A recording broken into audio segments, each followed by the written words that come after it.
మంచి ఫ్యామిలీ ఇప్పుడు మరో వివాదంలో చిక్కుకుంది. అయ్య బాబోయ్ నిజమే నమ్మబుద్ధి కావట్లేదురా. మొన్న మంచు మనోజ్ తండ్రితో గొడవకు దిగి రచ్చ రచ్చ చేశాడు. ఓకే నువ్వు ఎట్లా చెప్తే అట్లా.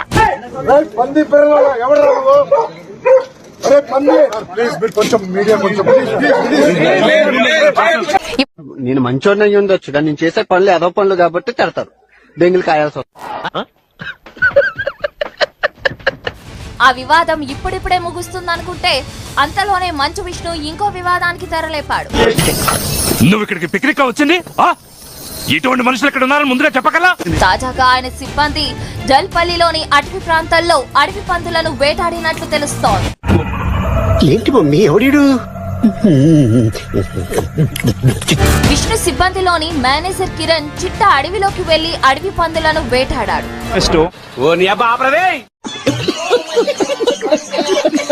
వేటాడిన అడవి పందిని ఎలక్ట్రీషియన్ దేవేంద్ర ప్రసాద్ బంధించి తీసుకువెళ్లినట్లు సమాచారం.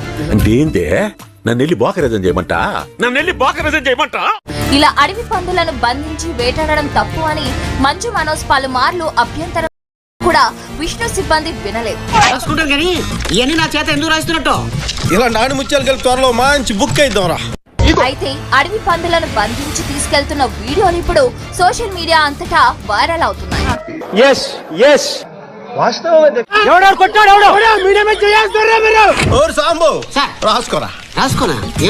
అప్పుడప్పుడు మన నోట్లోంచి అద్భుతాలు ఆణిముత్యాలు జారి పడతాం.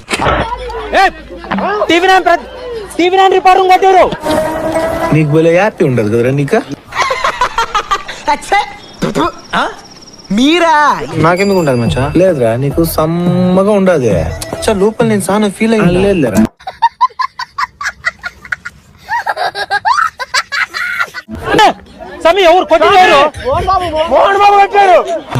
ఇందాక గబ్బర్ సింగ్ కొట్టింది అలా తమ్ముంటేనట్టయ్యా బాబు. మీడియాని కొడుకు ఏం మాట్లాడని కొడతారా మీరు? మోహన్ బాబు అర్థం అర్థమైపోయింది. ఈ ప్రపంచంలో ఏమి లేదు నా లవ్వడా. ఏంటి బాబు అన్న ఇంకోసారి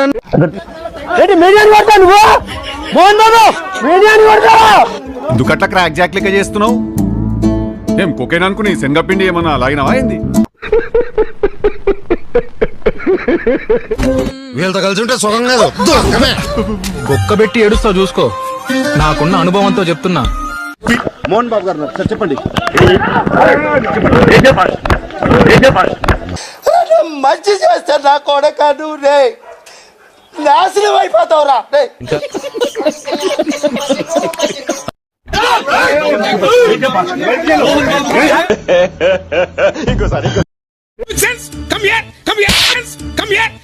సేమ్ టు సేమ్.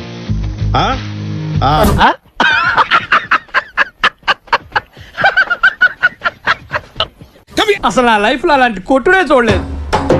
ఒక శివమని జాస్ కొట్టినట్టు, ఒక జాకీ హుసేన్ తబలా కొట్టి. ఏం మాట్లాడతాడు నువ్వు? ఏం మాట్లాడతాడు నువ్వు? You respect and take respect. I respect the respect and respect rights. మనం వాయించినట్టు కొట్టుడు పాడించడు, కొట్టుడు పాడించడు. అసలు ఒక మాటలు చెప్పాలంటే ఈ మాటలు చెప్పి ఇంకొక మాట. మూర్తి గారు ఇలాంటప్పుడే గుండె రాయి చేసుకోవాలి. ఏం చేస్తాం? సరిపోయారు ఇద్దరును. సాగుతుంది మీకు అలాగా. సినిమాల్లో కనిపించినా కూడా బయట అతని ప్రవర్తన మీరు చూడొచ్చు. బయట ఏ స్థాయిలో ఆవేశంగా ఊగిపోతూ మీడియా పైన మోహన్ బాబు దాడి చేస్తున్నారు మనకు కనిపిస్తోంది. కరెక్టే సార్, పాపం ఫీల్ అన్నట్టున్నారు.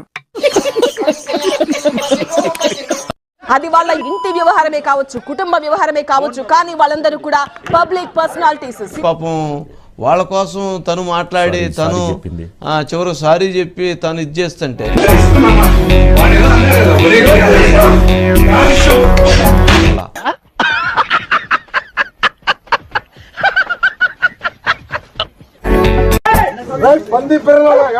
చూసాడుగా. ఏంటి బాబు అన్న ఇంకోసారి అన్న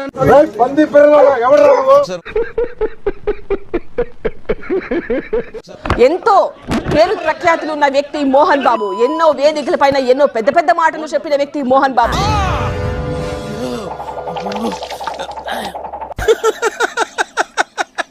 వేసేసాడు, బాగా వేసేసాడు. అలాంటి వ్యక్తి ఇంట్లో ఇవాళ కుటుంబ గొడవైనా కూడా అది గేటు దాటి బయటకు వచ్చింది.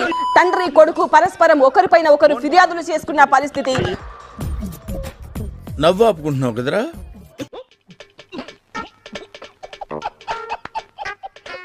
వాళ్ళపైన కేసులు కూడా రిజిస్టర్ అయ్యాయి. వాళ్ళకు కొన్ని విద్యా సంస్థలు ఉన్నాయి కాబట్టి మీడియా ఈ విషయంలో ఇన్వాల్వ్ అవ్వాల్సి వచ్చింది.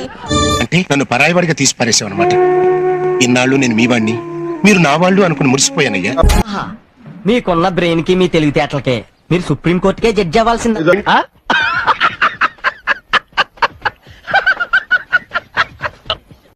ఈ కార్యక్రమం ఇంతటితో సమాప్తం. రేపు ఇదే అలవాసులపై మళ్ళీ కలుసుకుందాం. అంతవరకు సెలవు మరి.